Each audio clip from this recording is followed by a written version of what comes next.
Amigos queridos, reunidos em nome de Jesus, nosso bom amado Mestre, iniciamos esta manhã de trabalhos renovadores, trabalhos no bem constante. Iniciamos um dia de trabalho conosco mesmo. Senhor Jesus, dá que possamos em Seu nome sentir, perceber os convites da vida, as oportunidades que nos redimem perante a lei de Deus. Permita, Senhor, que tenhamos olhos de ver, com a lucidez da verdade. Dá, Mestre amado, que as nossas fragilidades sejam socorridas e que juntos, a cada dia mais fraternos, estaremos uns com os outros, ombreando-nos a existência na terra, para que as verdadeiras alegrias do Espírito vibrem em nossos corações. Assim, Mestre amado, em Seu nome, em nome dos bons Espíritos, responsáveis por este Evangelho, iniciamos nesta manhã as reflexões do Evangelho. Faça-nos, amigos queridos, instrumentos dignos e úteis, para que possamos estar reunidos em nome de Jesus, no trabalho, hoje e sempre. Obrigada, Senhor, obrigada, amigos, e que assim seja, Mestre.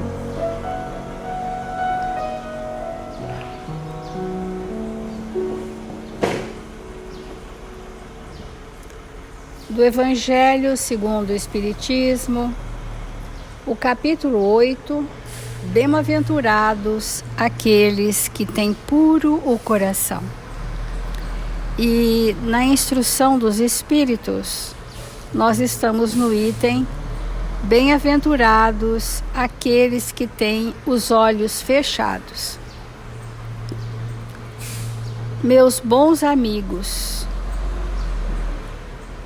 em vossas aflições, portanto, olhai sempre o céu e dizei do fundo do vosso coração: meu Pai, curai-me, mas fazei que minha alma doente seja curada antes das enfermidades do meu corpo, que minha carne seja castigada, se preciso for, para que minha alma se eleve até vós, com a brancura que tinha quando a criastes. Então, esse que faz essa alusão é esse Espírito que traz para nós, Cura-Dars, traz para nós quais eram os sentimentos tão superlativos que ele possuía, que possibilitava que ele curasse as pessoas, porque ele assim o fez. Mas a cura de ninguém revoga a lei de Deus.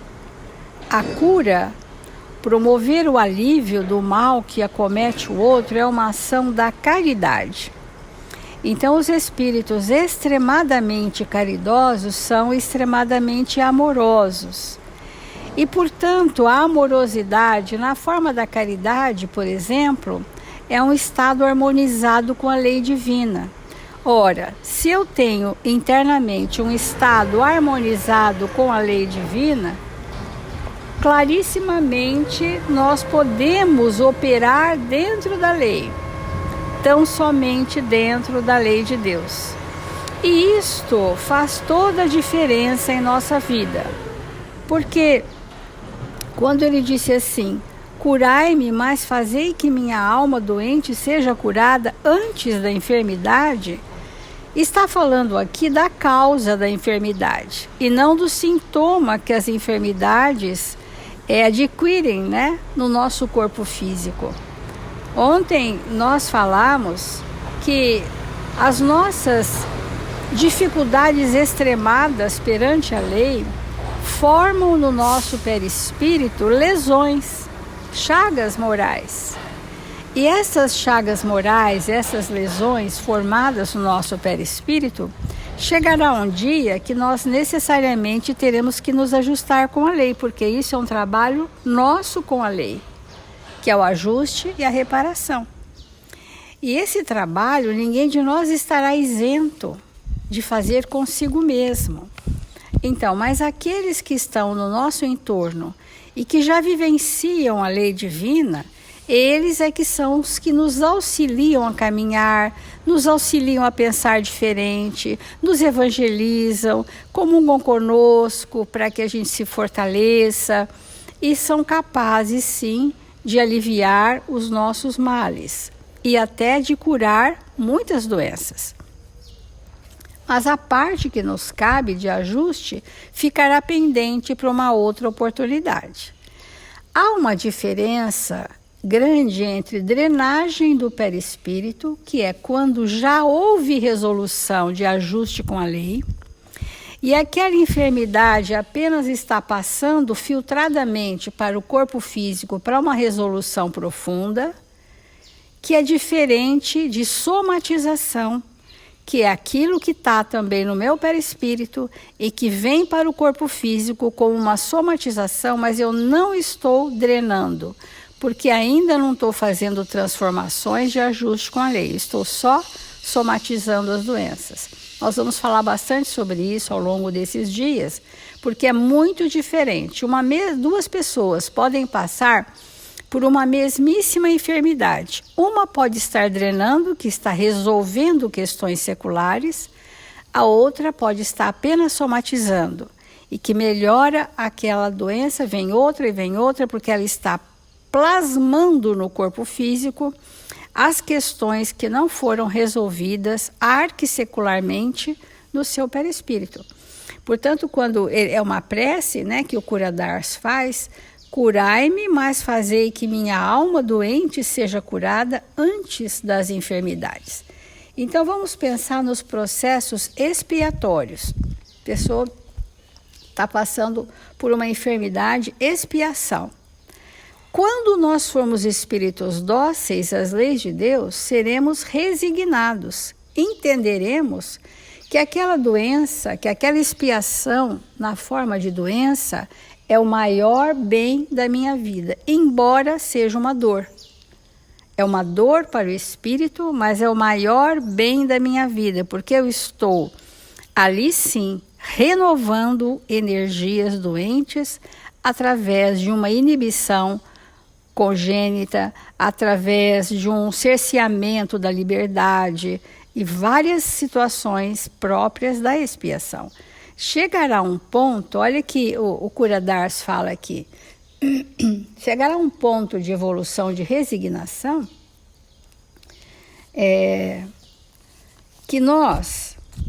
que ele direi que aqueles que estão privados de uma vista, porque está falando da cegueira, mas pode ser privação de qualquer outro órgão, deveriam se considerar como os bem-aventurados da expiação. O dia que nós chegarmos a achar que a expiação é uma bem-aventurança para mim, que foi uma corrigenda necessária, por que é necessário uma expiação?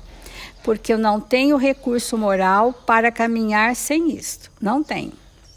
Então eu preciso ter limitações, eu preciso ter constrangimentos, eu preciso ter cerceamento, eu preciso trazer uma frustração profunda. Isso são as corrigendas necessárias para a causa dos males que nos acometem. Então, eu trouxe uma lição do Fonte Viva, do Emmanuel, que diz assim: estás doente? Interrogação. Quem poderia dizer sim ou não? Estás doente? De que doença está falando?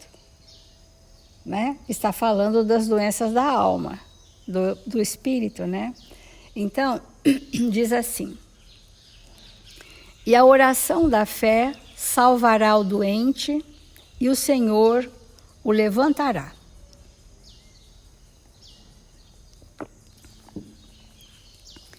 Todas as criaturas humanas adoecem. Todavia, são raros aqueles que cogitam de cura real. Todos queremos curar o quê? Os sintomas que nos fazem sofrer. Mas qual é a cura real? A cura real é a reorganização energética do perispírito na área lesada. Qual o método para que eu faça essa cura real? Eu preciso modificar o ambiente emocional doente que está nesse registro no meu perispírito.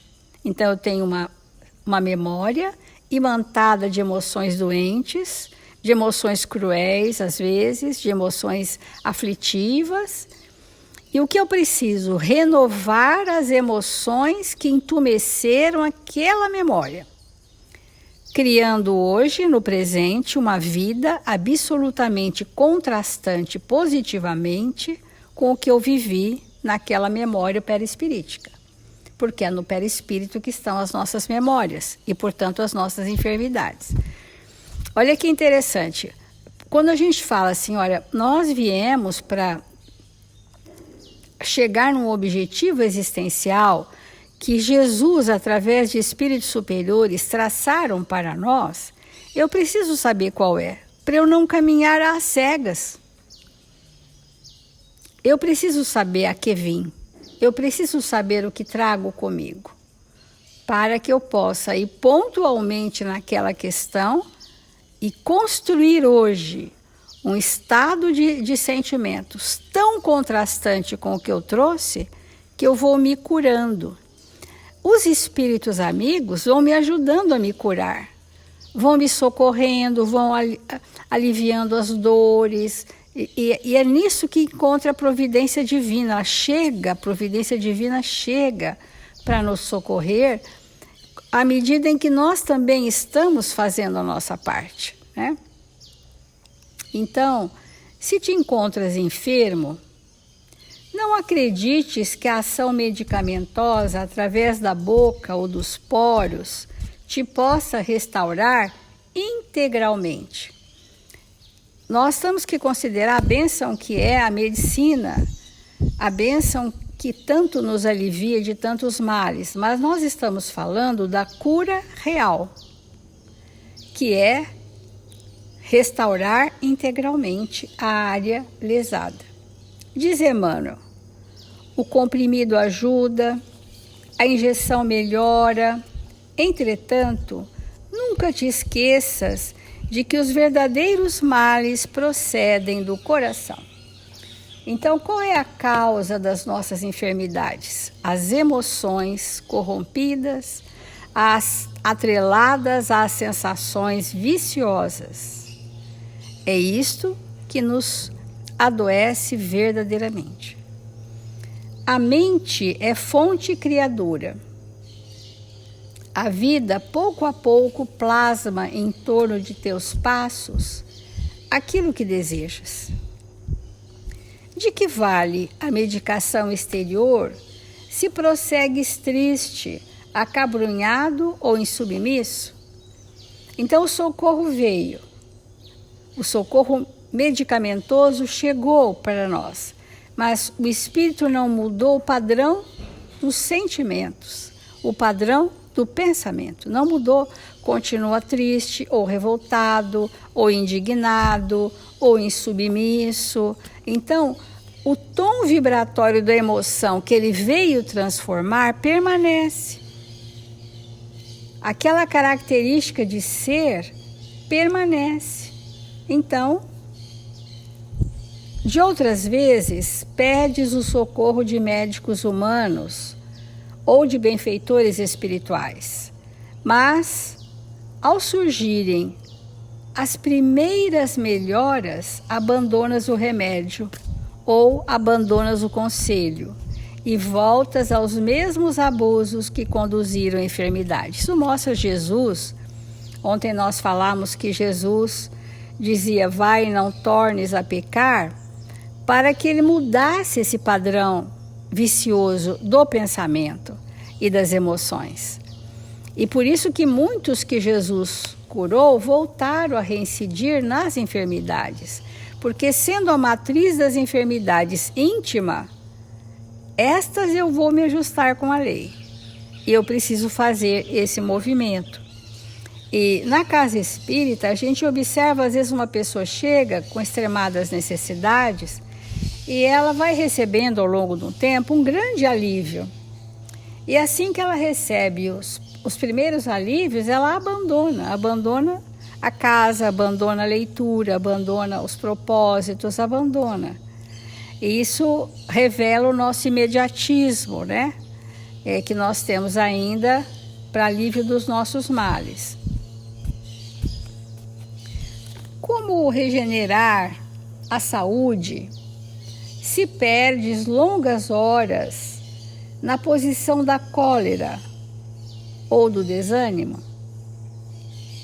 A indignação rara, quando justa e construtiva no interesse geral, é sempre um bem, quando sabemos orientá-la em serviço de elevação. Contudo, a indignação diária, a propósito de tudo, de todos e de nós mesmos, é um hábito pernicioso de consequências imprevisíveis. Nós ainda, conquanto sabemos, não sentimos ainda o mal que fazemos a nós mesmos com alguns minutos de pensamentos equivocados, de mágoas, ressentimentos, revoltas, indignação, queixas, né? A gente sabe já disso, porque somos, né, amigos e companheiros de doutrina espírita. Mas será que isso já é para nós uma vigilância? Se temos essa vigilância, né? O desalento, por sua vez, é clima anestesiante, que entorpece e destrói. Então nós vamos continuando devagar essa mesma lição, porque ela é de um esclarecimento muito grande a respeito dos males que nos acometem e a nossa cura real.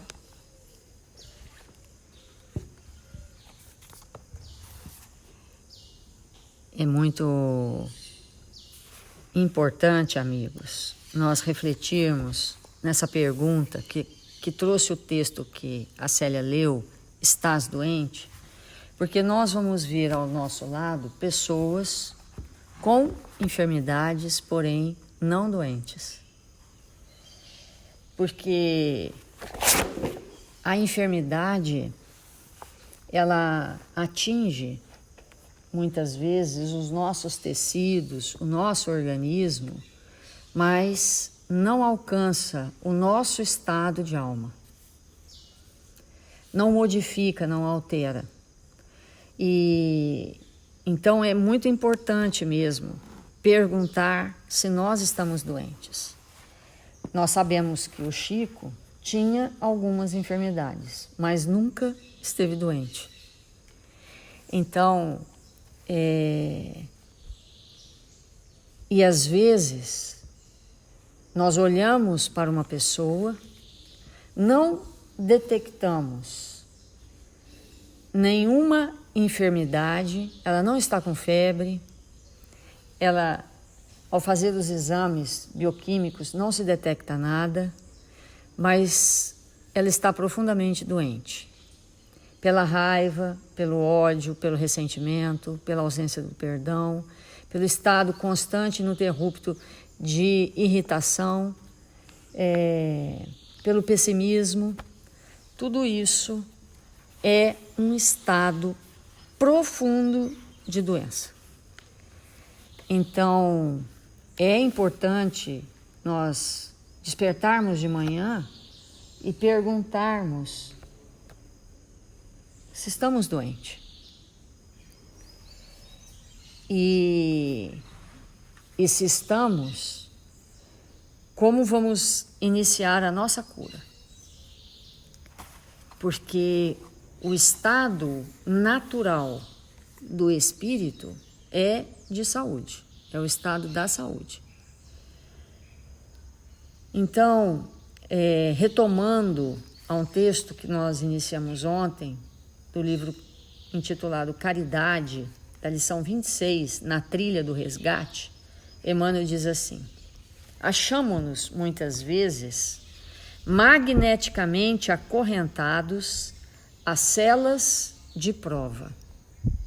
É tão interessante essa imagem que ele nos traz, porque em algumas circunstâncias da nossa vida é bem assim que nós nos sentimos, dentro de uma cela chamada prova, da qual nós não temos, muitas vezes, recurso para sair. Nós não temos e nem devemos sair antecipadamente daquela cela, porque se ela está ali, existe uma necessidade. Se nós nos sentimos presos a determinadas circunstâncias e situações da nossa vida, é porque algo há de ser resolvido ali. E ele continua: dentro dessas celas, nós estamos cumprindo austeras sentenças, lavradas ou solicitadas por nós mesmos antes da reencarnação, perante as incriminações de foro íntimo, dos quais tão somente a paciência sem limite, a paciência sem limite irá nos libertar. Então, quantas vezes diante da nossa cela provacional, diante daquele ambiente que nós não conseguimos sair, nós nos sentimos doentes, adoecidos e, na verdade, dotados de uma paciência sem limite, vamos atingir a saúde do espírito, que um dia adoeceu e necessitou de ficar naquele ambiente, com aquelas pessoas, naquela circunstância, para que a saúde do espírito pudesse se restabelecer de maneira integral. E ele continua: habitualmente na Terra, porém, somos simultaneamente os alunos matriculados no Instituto da Evolução e o devedor em compromissos no tribunal. Isso é uma coisa importante para nós entendermos. Nós sempre comentamos que quando Emmanuel escreve há 2000 anos, logo no primeiro capítulo, ele conversa com o seu amigo, contando para ele um sonho que ele teve.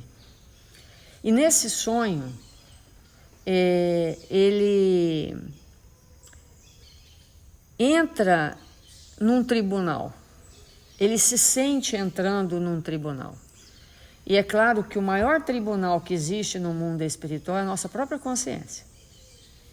Mas, embora seja a nossa consciência que nos julgue, também existem aqueles espíritos que nos auxiliam a averiguar as nossas faltas. E ele então se sentiu num tribunal. Ele se sentia culpado diante de tudo o que ele havia praticado em situações muito complexas. E esses, entre milhões de aspas, juízes, dão uma sentença. E qual era a sentença? Você vai nascer rico, poderoso, com saúde, com estrutura física invejável, e vai ter ao seu lado o espírito mais amoroso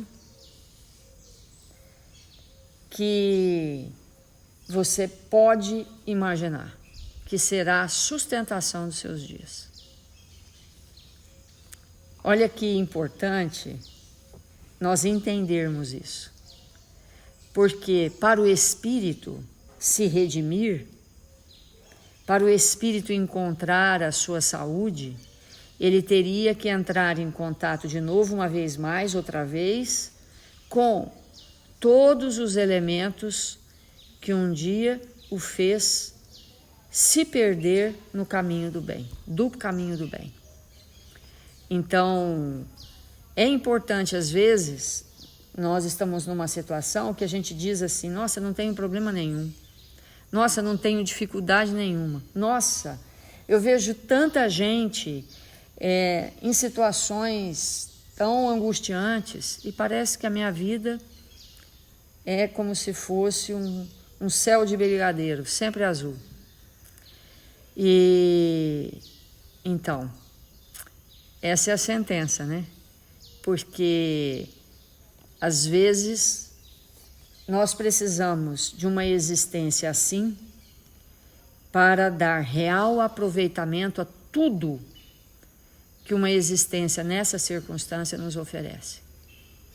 Então, eu não preciso trabalhar,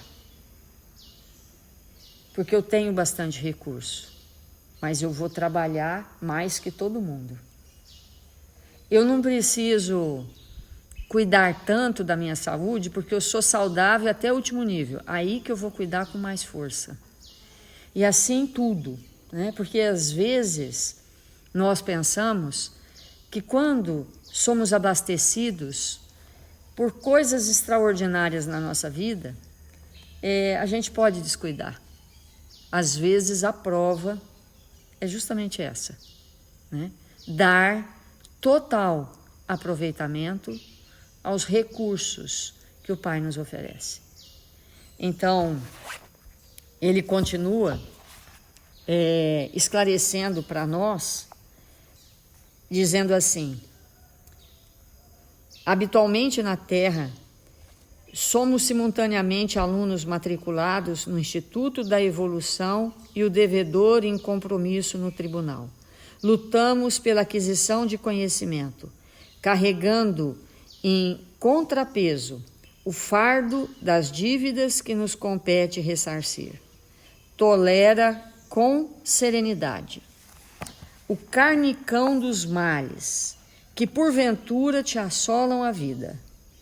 É por ele que esgotas os resíduos das sombras em que o passado te alcançou, e é ainda através dele que as leis divinas te observam o grau de aprofundamento na escola em que te situas. Muitas vezes, semelhante setor de lição do estágio terrestre é a casa superlotada de sofrimento. É a moléstia irreversível, é o ostracismo social, é a condição de penúria ou o processo obsessivo em que se acrisolam os pensamentos. E noutros lances da existência, é o parente difícil que destoa a família correta, o desastre que suprime a alegria do lar sorridente e próspero, os conflitos dos sentimentos emaranhados na alma, ou o adeus de um ente amado que a provação distancia. Então, tudo isso que nós estamos lendo pode ser motivo de doença. Tudo isso pode ser motivo de doença ou de saúde. Tudo isso que ele traz para nós, que é a nossa necessidade daquela hora, daquele momento existencial, é para que, diante de uma paciência sem limite, nós possamos recuperar a saúde um dia perdida pelos desatinos praticados contra as leis divinas. Então, quantos de nós, ao nos afastarmos de alguém que amamos, porque esse alguém escolheu outra pessoa, fazemos, a partir daquele momento, um estado permanente de doença para nós, que era para ser a saúde, porque nos resignamos, nos resignando, nos tornamos mais saudáveis, enfrentamos os desafios com muito mais força espiritual. Quantos de nós desenvolvemos na nossa intimidade uma doença incurável para o corpo, porque por alguns momentos estamos numa situação de penúria material, que é necessário para corrigir a ideia que nós temos sobre os bens terrenos.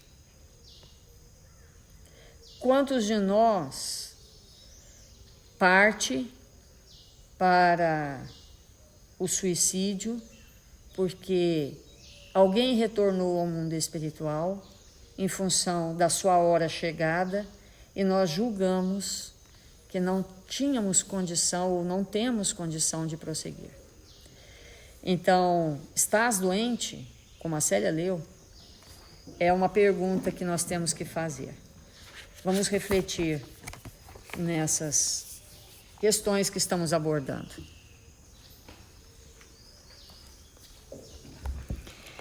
E fazer a nossa prece, para que nos iluminemos e saibamos aproveitar com muita esperança, com muito bom ânimo, tudo que Deus nos oferece.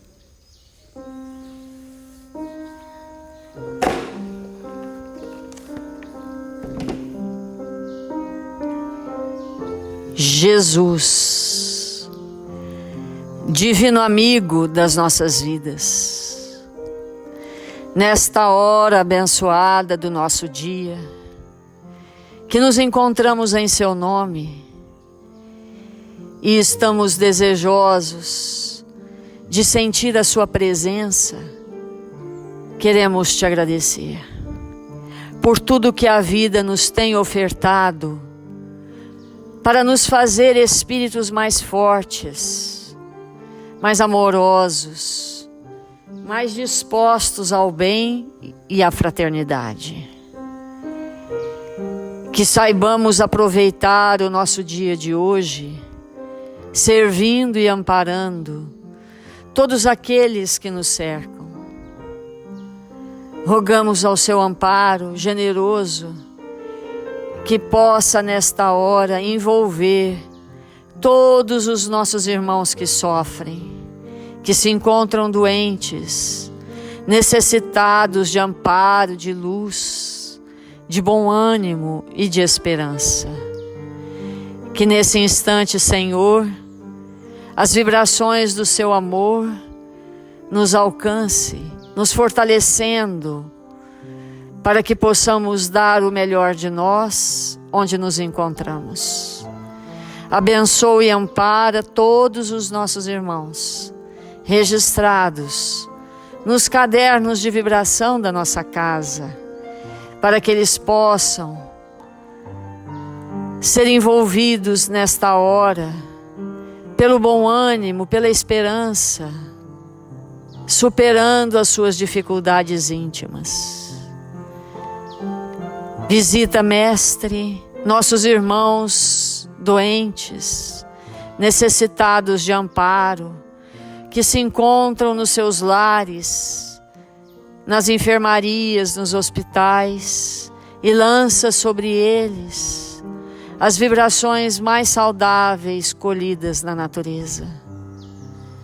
E nós outros, Senhor, que nos encontramos no Brasil, rogamos o seu amparo para que possamos realizar as nossas mínimas tarefas, nos entregarmos com alegria e bom ânimo na realização daquilo que há de nos fazer espíritos mais lúcidos, mais felizes, mais prontos para servir na sua seara.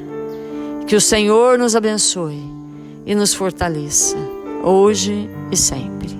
Que assim seja.